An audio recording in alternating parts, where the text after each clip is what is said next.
इनके दिमाग में बिठा रखा है। इस सेकुलरता को हमें छोड़ना होगा। अगर हम अब भी नहीं चेते तो निश्चित तौर पर हम अपने बच्चों की कब्र अपने हाथों से खोद रहे हैं। हमें चेतना होगा, हमें जागना होगा। आप सब लोग अब भी अगर नहीं संभल पाए इस समाज में, अब जब हम गांव में घूम रहे थे तो बहुत से लोग ऐसे मिले जो ये उंगली उठाते हैं कि यहाँ पर क्या क्या करेंगे। एक बात बताओ, जहां पर केवल मुस्लिम लोग रह रहे हैं, मैं खुलकर बोल रहा हूं, जहां पर केवल मुस्लिम लोग रह रहे हैं वो खुलकर सरकार के खिलाफ नारेबाजी कर रहे हैं, खुलकर तोड़फोड़ कर रहे हैं। अगर हमारा एक भी घर है उस घर के लोगों को नुकसान पहुंचा रहे हैं। और हम लोग जहां ये लोग रह रहे हैं, हमने किसी को दुख दिया क्या? हमने केवल इतना जताया कि हम सरकार का समर्थन करते हैं और प्रत्येक गांव में ये समर्थन होना चाहिए। मैं निवेदन करता हूं सोशल मीडिया के माध्यम से, हमारा प्रत्येक गांव पूरे देश के अंदर प्रत्येक गांव ये समर्थन करे, सरकार पर दबाव बनाए, इन कांग्रेसी सरकारों पर दबाव बनाए कि जो एनआरसी देश में लागू हुआ है इसे कि जो भी इनकी राज्य की सरकारें हैं वो लागू करें। आज कमलनाथ ने स्पष्ट तौर पर मना किया है कि कांग्रेस सरकार इसे लागू नहीं करेगी। तो ये बताओ ये किसके लिए खतरे की घंटी है? ये आपके और हमारे लोगों के लिए खतरे की घंटी है।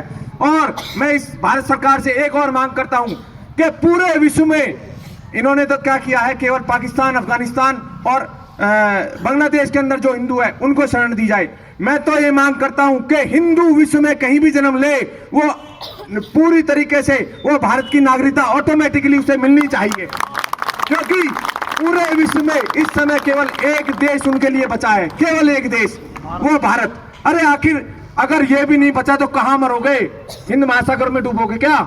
तो कम से कम इसे बचाने के लिए तो जागो। और अब भी अगर आपकी आंखें नहीं खुलती है तो निश्चित तौर पर वो अपने मंसूबों में लगे हुए हैं, आप सोते रह जाओगे। हम कुछ लोग हम सब मिलकर कुछ भी नहीं कर पाएंगे। सबको जागना होगा, सबको इस कार्य में लगना होगा। मैं आप सबसे निवेदन करता हूं कि ज्यादा से ज्यादा लोगों को जगाने का प्रयास करें। भाई साहब, ये नहीं कि मेरा कुछ नहीं हो रहा, एक दिन जब विपत्ति आएगी तो वो किसी को नहीं छोड़ेंगे। वो चाहे जो घरों में बैठा है उसको भी नहीं छोड़ेंगे, जो रास्तों पे संघर्ष कर रहा है उसको भी नहीं छोड़ेंगे। तो मैं सबसे पहले आप सबका धन्यवाद करता हूं और एक बार फिर से कहता हूं कि आप सब लोग अपने आप को जगाने का सबसे पहले प्रयास करें, उसके बाद लोगों को जगाने का प्रयास करें। इस बात को समझाएं भारत सरकार जो एनआरसी लागू किया है कि इस वैसे जो हमारे यहाँ पर देश में लोग बसे हुए हैं जिन्हें मुस्लिम कहते हैं, उन्हें इससे कोई डर नहीं है।